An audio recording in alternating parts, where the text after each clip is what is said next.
Hey everybody, this is Donnell Tucker, Interactive Media Associate at G4TV.com. I'm here with Chris Monfett, Senior Previews Editor. Had a blast playing a little Call of Duty last night. Yeah, we did. It had live music, hot women, and I think there was a game, Call of Duty? Yeah, I wasn't even paying attention to that. Yeah, I was paying attention to the pencil skirts and nerd glasses, but I was looking at the lights. When I wasn't doing that, I was blasting fools in deathmatch, team deathmatch, and a couple cool new wager matches, which we'll talk about later on. But first, we're going to sort of dig into some of the perks, skills, emblems, attachments, etc. Yes, so let's dive in. So right here, we see that we have the first set of perks one. They're pretty traditional from the old gun. Yeah, old there's games. not much here in the perks that's new, which is actually kind of good when you consider the fact that there's so much else going on in the game with the wager matches, the new Call of Duty points, the way that you can spend your experience, the attachments, the kill streaks, that you don't have to focus on sort of learning a whole new set of skills. There's tons more new stuff that you can dig your teeth into later on. So you'll see here, he's just kind of scrolling through a lot of sort of familiars. There's some of the sort of old favorites have been renamed, but for the most part, everything you've known and played in other Call of Duty games are here. So you'll see here when you go back to lethal, you got your frag and your semtex. Those are pretty everyday equipment. But we've also got Tomahawk, which is sort of totally new. It's sort of like a next-gen version of the knife. It's throwable, super fast to use, and it can take a dude out in one hit if you get him in the right spots. And to use it, I believe you use the right bumper. Yeah, all offensive weapons are mapped to the right bumper, and strategic weapons are now mapped to the left bumper. Okay, and pretty much the only time I used it was in Sticks and Stones in the wager match. Yeah, there's a great new wager match called Sticks and Stones, which sort of equips you with 2 weapons and a tomahawk. When you kill with the weapons, you get points. When you kill someone with a tomahawk, you basically bankrupt all their wealth. So it's really good for strategizing your way through those levels. So you'll see here, Wily Pete, Nova Gash, Flashbang, Concussion, all those are pretty standard until you get to Decoy.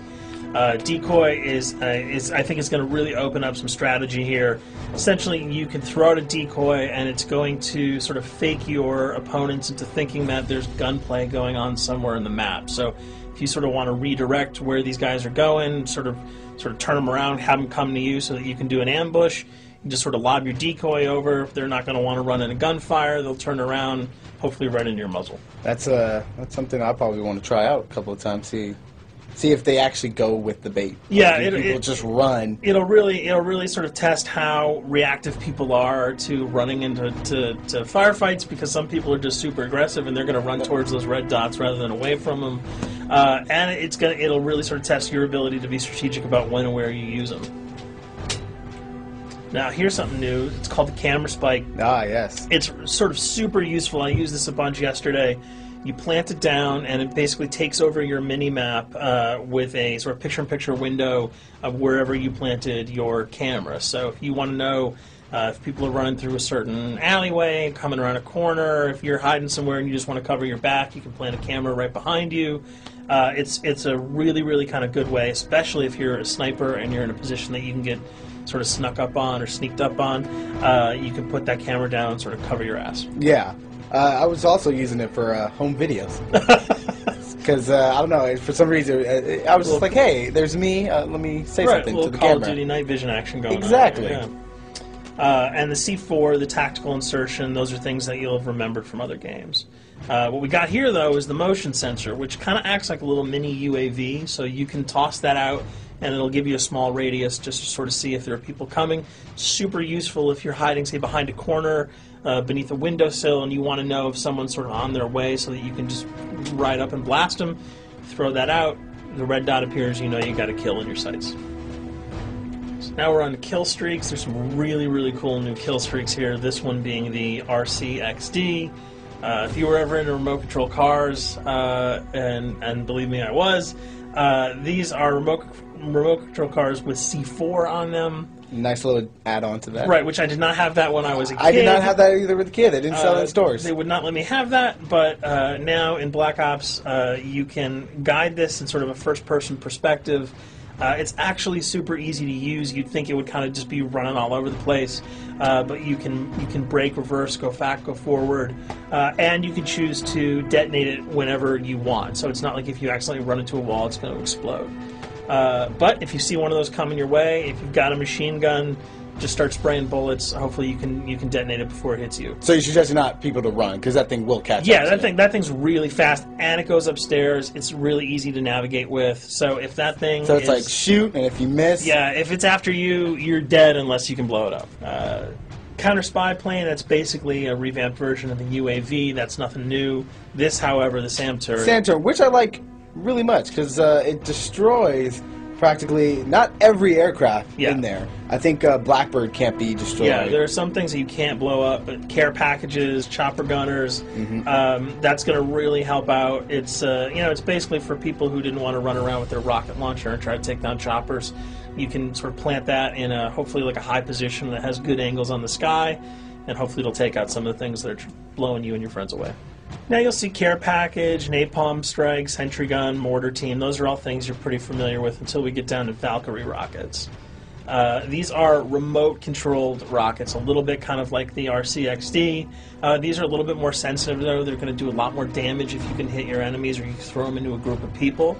But they're fast, you can't put the brakes on them, and if you hit something, those things are going to blow up. Now, are they difficult to maneuver? Are they easy like the RC? They're more difficult to maneuver because they're constantly moving forward, so you can't hit the brakes, you can't redirect, and if you, say, accidentally hit a wall, there's no turning around. That thing is going to explode. So this is one thing.